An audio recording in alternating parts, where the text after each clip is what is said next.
ರಾತ್ರಿ ವೇಳೆ ಕ್ಯಾಬ್ ಓಡಿಸೋ ಚಾಲಕರೇ ಎಚ್ಚರ. ಸುಖ ಸುಮ್ಮನೆ ಬಂದು ಕಿರಿಕ್ ಮಾಡ್ತಾರೆ, ಮಲಗಿದ್ದವರ ಮೇಲೆ ದಾಳಿ ಮಾಡ್ತಾರೆ, ಸ್ವಲ್ಪ ಯಾಮಾರಿದ್ರು ಜೀವನೇ ತೆಗಿತಾರೆ. ಅಂತಹ ಖತರ್ನಾಕ್ ಗ್ಯಾಂಗ್ಗೆ ಸಿಲುಕಿದ ಕ್ಯಾಬ್ ಚಾಲಕನ ಗೋಳಾಟದ ಸ್ಟೋರಿ ಇಲ್ಲಿದೆ ನೋಡಿ. ನೈಟ್ ಡ್ರೈವ್ ಮಾಡೋ ಡ್ರೈವರ್ಗಳೇ ಎಚ್ಚರ ಎಚ್ಚರ.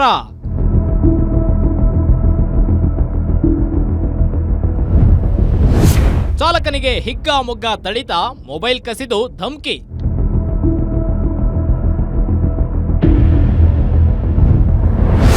ಕ್ಯಾಬ್ ಮೇಲೆ ಎಂಜಲ ಒಗೆದು ಕಿರಿಕ್ ಮಾಡಿ ಹಲ್ಲೆ. ನನ್ನ ಬಿಟ್ಬಿಡಿ ಅಂತ ಕಾಲಿಗೆ ಬಿದ್ದು ಬೇಡಿಕೊಳ್ತಾ ಇರುವ ವ್ಯಕ್ತಿ, ಹಲ್ಲೆ ಮಾಡುತ್ತಿರುವ ಆರೋಪಿಗಳನ್ನ ದೂರ ತಳ್ತಾ ಇರೋ ಕ್ಯಾಬ್ ಚಾಲಕರು, ಬಿಟ್ಟು ಬಿಡದಂತೆ ಹಲ್ಲೆ ಮಾಡಲು ಮುನ್ನುಗ್ತಾ ಇರುವ ಯುವಕ. ಇದೆಲ್ಲ ಕಂಡು ಬಂದಿದ್ದು ಬೈಯಪ್ಪನಹಳ್ಳಿ ರೈಲ್ವೆ ನಿಲ್ದಾಣದ ಬಳಿ. ಹೌದು, ಕಳೆದ ಸೋಮವಾರ ರಾತ್ರಿ ನೈಟ್ ಶಿಫ್ಟ್ ಮಾಡ್ತಾ ಇದ್ದ ಕ್ಯಾಬ್ ಡ್ರೈವರ್ ಮೌನೇಶ್ 11:30ರ ಸುಮಾರಿಗೆ ಕಾರಿನಲ್ಲಿ ಮಲ್ಕೊಂಡಿದ್ದ. ಈ ವೇಳೆ ಕಾರಿನ ಬಳಿ ಆಗಮಿಸಿದ ಆರೋಪಿಗಳು ಕಾರ್ ಟೈರ್ಗೆ ಉಗುಳಿ ಚಾಲಕನ ಜೊತೆ ಕಿರಿಕ್ ತೆಗೆದಿದ್ದಾರೆ. ಕಾರ್ ಗ್ಲಾಸ್ ಸ್ವಲ್ಪ ಕೆಳಗೆ ಇಳಿಸಿದ ಕೂಡಲೇ ಮೌನೇಶ್ ಮೊಬೈಲ್ ಕಿತ್ಕೊಂಡು ಆರೋಪಿಗಳು ಪರಾರಿಯಾಗಲು ಯತ್ನಿಸಿದ್ದಾರೆ. ಇನ್ನು ತನ್ನ ಮೊಬೈಲ್ ವಾಪಸ್ ಕೊಡಿ ಎಂದು ಕೇಳಿದ್ದಕ್ಕೆ ಹಿಗ್ಗಾಮುಗ್ಗ ತಡಿಸಿ ಮೊಬೈಲ್ ಕೊಡೋದಿಲ್ಲ ಎಂದು ಆವಾಜ್ ಹಾಕಿದ್ದಾರೆ.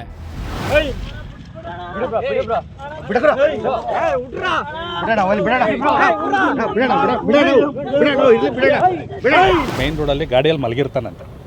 ಆ ಮಲಗಿರುವಂಥ ಸಂದರ್ಭದಲ್ಲಿ ಹಿಂದೆಗಡೆ ಟೈರ್ ಹತ್ರ ಏನೋ ಸೌಂಡ್ ಕೇಳುತ್ತೆ. ಏನು ಅಂತೇಳಿ ಸ್ವಲ್ಪ ಗ್ಲಾಸ್ನ ಓಪನ್ ಮಾಡ್ತಾನೆ. ಓಪನ್ ಮಾಡಿ ಇವ್ರು 4 ಜನ ನಿಂತಿರೋವಂಥದ್ದನ್ನು ನೋಡಿ ಮತ್ತೆ ಗ್ಲಾಸ್ನ ರೈಸ್ ಮಾಡ್ಕೊಳ್ತಾನೆ.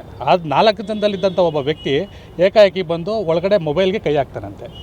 ಮೊಬೈಲ್ಗೆ ಕೈ ಹಾಕಿದಾಗ ಏನು ಮಾಡಿದ್ದಾನೆ, ಇವರೆಲ್ಲ ಮೊಬೈಲ್ ಕಿತ್ಕೊತಾರೆ ಅಂತೇಳಿ ಇಮಿಡಿಯೇಟ್ ಗಾಡಿನ ಸ್ಟಾರ್ಟ್ ಮಾಡಿ ಮೂವ್ ಮಾಡೋವಂಥ ಕೆಲಸಕ್ಕೆ ಹೋದಾಗ ಆ 4 ಜನದಲ್ಲಿ ಒಬ್ಬ ವ್ಯಕ್ತಿ ಗಾಡಿಗೆ ಅಡ್ಡ ನಿಂತ್ಕೊಂಡು ಆತನ ಗಾಡಿಯಿಂದ ಆಚೆ ಎಳೆದಾಗಿ ಒಬ್ಬ ಲಾಕ್ ಮಾಡಿಕೊಂಡು 3 ಜನ ಮನಸೋ ಇಚ್ಛೆ ಹೊಡೆಯುವಂಥ ಕೆಲಸಗಳಾಗ್ತದೆ. ಕೈ ಮುಗಿದು ಬೇಡ್ಕೊಂಡ್ರು ಬಿಡದೆ ಅಟ್ಟಾಡಿಸಿ ಹೊಡೆದಿದ್ದಾರೆ. ಜೊತೆಯಲ್ಲಿದ್ದವರು ಎಷ್ಟೇ ಸಮಾಧಾನ ಮಾಡಿದ್ರೂ ಬಿಡದೆ ಗಲಾಟೆ ಮಾಡಿದ್ದಾರೆ. ಇನ್ನು ಘಟನಾ ಸ್ಥಳದಲ್ಲಿ ಇದ್ದ ಕ್ಯಾಬ್ ಮತ್ತು ಆಟೋ ಡ್ರೈವರ್ಗಳು ತಕ್ಷಣ ಜಗಳ ಬಿಡಿಸಿ ಮೌನೇಶ್ನನ್ನ ಸ್ಥಳೀಯ ಆಸ್ಪತ್ರೆಗೆ ದಾಖಲಿಸಿ ಚಿಕಿತ್ಸೆ ಕೊಡಿಸಿದ್ದಾರೆ. ಬೈಯಪ್ಪನಹಳ್ಳಿ ರೈಲು ನಿಲ್ದಾಣದ ಬಳಿ ಈ ರೀತಿಯ ಘಟನೆಗಳು ಇದೇ ಮೊದಲೇನಲ್ಲ. ಈ ಹಿಂದೆ ಸಾಕಷ್ಟು ಬಾರಿ ಇಂತಹ ಪ್ರಕರಣಗಳು ನಡೆದಿದ್ದು ದೂರು ಕೊಟ್ಟರೂ ಯಾವುದೇ ಕ್ರಮ ಆಗಿಲ್ವಂತೆ.